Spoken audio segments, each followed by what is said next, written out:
mootummaan jijjiiramaan booda seenessa qeenxee jaarraa olii fi olaantummaa fi gadaantummaa leellisaa ture maqsee seenessa waloo yaadama idaamuun obbolummaa sabdaneessaan biyya siyaasni dinagdee fi hawaasummaan badhaatuu taate dhaloota egeree fi ijaaruu irratti argama. Konfiraansiin seenessa waloo hariiroo uummattootaa cimsuu irratti xiyyeeffatee guyyoota lamaaf turu magaalaa Jimmaatti geggeeffamaa jira. Konfiraansiin kun mootummaa naannoo Oromiyaa, Ministeera Nagaa Yuunivarsiitii Jimmaa, bulchiinsa magaalaa Jimmaa fi godina Jimmaa akkasumas dhaabbata CRPP yookaan Center for Responsible and Peaceful Politics'n bakka afaan yaa'ii caffee Oromiyaa Adde Saadaa Abdurrahman, itti gaafatamaa waajjira paartii badhaadhinaa Damee Oromiyaa obbo Kaffaaloo Tafarraa akkasumas hooggantoonni mootummaa federaalaa naannoo, hayyoonni, abbootii gadaa, amantaa fi qooda fudhattoonni argamanitti geggeeffamaa jira.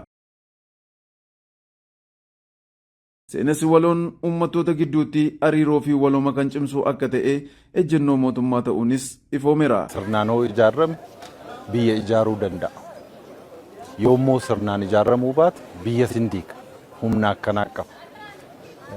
Seenessi qeenxeen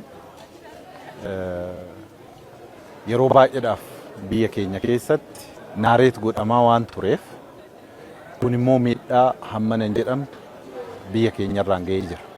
Seenessi waloon obbolummaas cimsuun cabiinsa siyaasa dinagdee fi hawaasummaa kanaan dura ture fura. Kana sirreessuudhaaf mootummaan badhaadhinaa seenessa ida'amuu, seenessa waloo lafa qabsiisuudhaaf hojii adda addaati kan hojjechaa ture. Kun immoo cabiinsa siyaasaa, dinagdee fi hawaasummaa kanaan dura ture kan ittiin sirreessuu dandeenyu seenessa waloo kan lafa qabsiisuudha. Hariiroo tolchee seenaa dabesii qajeelcha. Saba tokkoo, biyya tokkoo gahee sabni sun yookaan biyyi sun har'aaf qabuu fi abdii boru kan ittiin sirreessuu dandeessu, kan ittiin akeekuu dandeessu. Kanaaf seenessi waloo sirnaan akka lafa qabatu hojii keenya guyyaa guyyaa keessatti seerota baafnu keessatti lafa qabsiisuudhaaf halkanii guyyaadha kan hojii keenya hojjechaa jirru. Milkaa'ina seenessa waloo ijaarsa biyyaa dhugoomsuuf ga'een hayyootaa fi kutaalee hawaasaa garaa garaa murteessaadha. Kana milkeessuu kan dandeenyu ta'e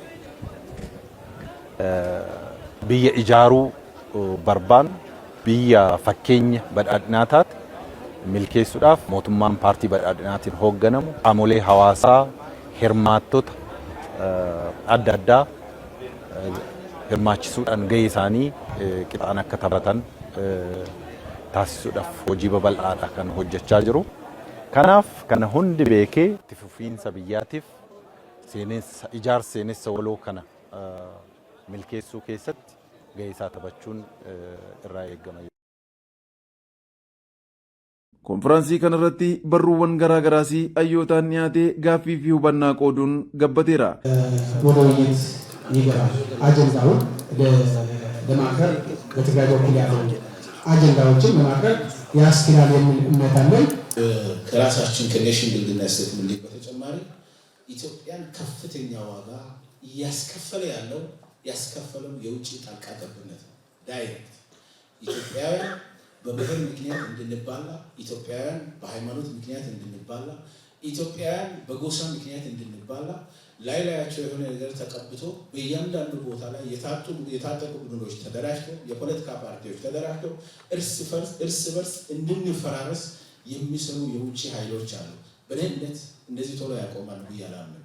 በውስጣችን ካተኮርን ግን መቋቋም እንችላለን ለማለት ነው። ኢትዮጵያዊ ማንነት የትኛው ነው የሚለው ላይ ከታሪክ አንጻር ሳይሆን በተለይ ከህገ መንግስቱ አንጻር ነው ያነሳው። ምክንያቱም ህገ መንግስቱ በማያሻማ ሁኔታ ከመቅደሙ አንስቶ ብሔር ብሔረሰብ ህዝብ ብሎ ሁሉ ስልጣን ለነሱ ሁሉም ለነሱ ከዛ ኢትዮጵያዊነት በሁለተኛ ደረጃ ባለፈው ትርክት ተመርቻለሁ፣ መርቻለሁ፣ ተጎድቻለሁ፣ ጎድቻለሁ። አሁን እሱን ለማልቀስ ወይም ለማካካስ አይደለም። አሁን ባለው ሁኔታ እዚህ ያለው ምሁር የነበረን የኖርንበት እናውቃለን። ትርክቱ ምን ያህል እንደጎዳን ጽፈናል።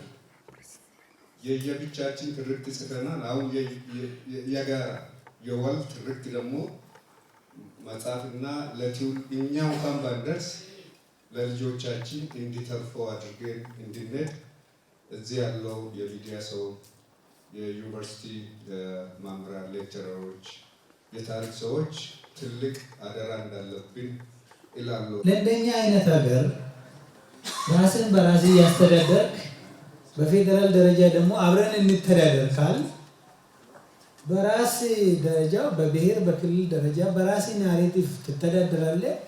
በሀገር ደረጃ ግን በምን አብረን እንተዳደር የሚለው ጥያቄ ስላለ ነው ማለት ነው የሚያስፈልገው። በኢትዮጵያ ደረጃ የወል ትርክት የሚባለው በክልላችሁ ደረጃ የራሳችሁ ትርክት ይዛችሁ ግን በሀገር ደረጃ ሁላችንም የምንስማማበት የሚያስማማን የጋራ ነገር እንገንባ ወደሚለው የሚያመጣን ነገር ነው። Kutaaleen hawaasaa hirmaatanis galma ga'iinsasaa fi kan tumsan ta'uu dubbatu. Seenessa waloo kanallee walitti fiduudhaan biyyi kun akka nagaa taatu kanarraa bu'aan nu argannu nageenya arganna. Ijaarama biyya kanaa raafaminsi biyyi kun qabdu kan misooma ijaaruu misooma jalqabne kana bakkaan gahuudhaaf dhala dhufutti dabarsinee biyya nagaa dabarsuu marii kanarraa arganna jenneeti. Faayidaan kanarraa argannu jechuudha. Amma jammarree tokkummaadhaan harka wal qabannee nageenya keenya eeggannee tokkummaa biyyattii, guddina biyyattii, misooma biyyattii irratti akka hirmaannu ergaa koo dabarsuun barbaada.